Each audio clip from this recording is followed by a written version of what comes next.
আসসালামু আলাইকুম viewers, welcome back to my channel. আপনারা সবাই কেমন আছেন? আমরা তো আলহামদুলিল্লাহ ভালো আছি। আজকে আরেকটা রেসিপি শেয়ার করব আপনাদের সাথে, বেগুন ভর্তা রেসিপি।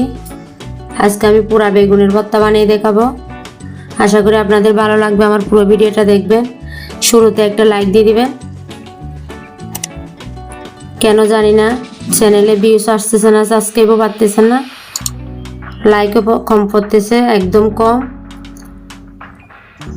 সবাই একটু সাপোর্ট করবেন প্লিজ। চলুন দেখে নিই কীভাবে বানানো যায় বেগুন ভর্তা।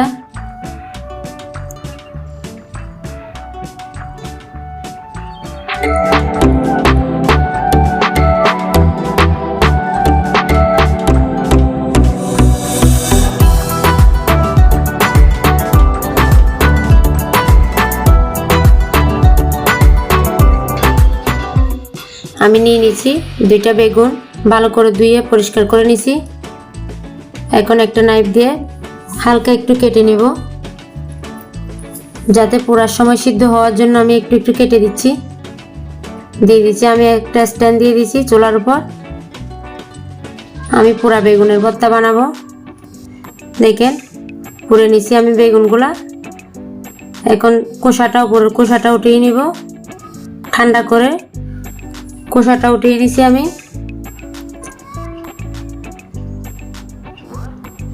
ভালো করে একটু ধুয়ে পরিষ্কার করে নিছি। আমি পুরার পরে একটু ধুয়ে নিছি, পানিটা ঝরিয়ে নিছি। এখন খোসাটা ছেড়ে নিব সবটা। খোসাটা ফেলা যাবে না আগের থেকে, ফেলে দিলে কিন্তু বেগুন পুড়ে নেওয়ার সময় একটু কষ্ট হয়ে যাবে। ভালো করে একটু মেখে নিছি হাতে। দিয়ে দিব স্বাদ মতো লবণ।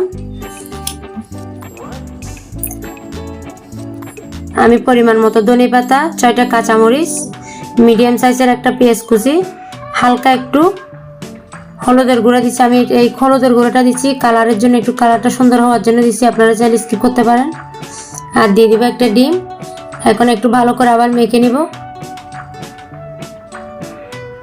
আমি আজকে বেগুন ভর্তাটা ডিম দিয়ে করব, মেখে নিছি।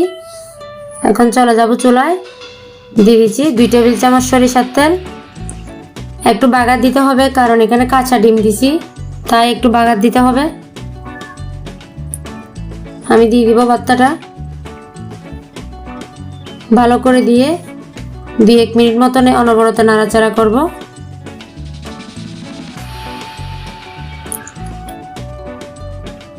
অনবরত একটু নাড়াচাড়া করব।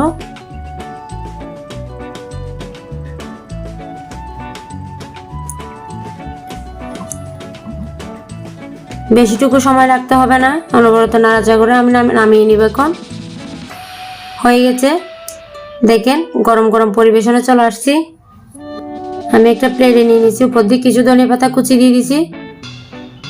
আজকের রেসিপি যদি ভালো লাগে তাহলে শেয়ার করবেন, আর শুরুতে একটা লাইক দিয়ে দিবেন প্লিজ। আপনারা লাইক দিবেন, লাইক দিতে অনেকে ভয় পায়। একটা লাইকে অনেক উৎসাহ চলে আসে ভিতরে। অনেক কষ্ট করে ভিডিও বানাচ্ছি, আপনারা দেখবেন আর শেয়ার করবেন। সাবস্ক্রাইব করে পাশে থাকা বেল বাটনটা প্রেস করে দিবেন, এতে করে যখনই আমি ভিডিও দিব আপনাদের কাছে নোটিফিকেশন চলে যাবে। সবাই একটু সাপোর্ট করেন প্লিজ।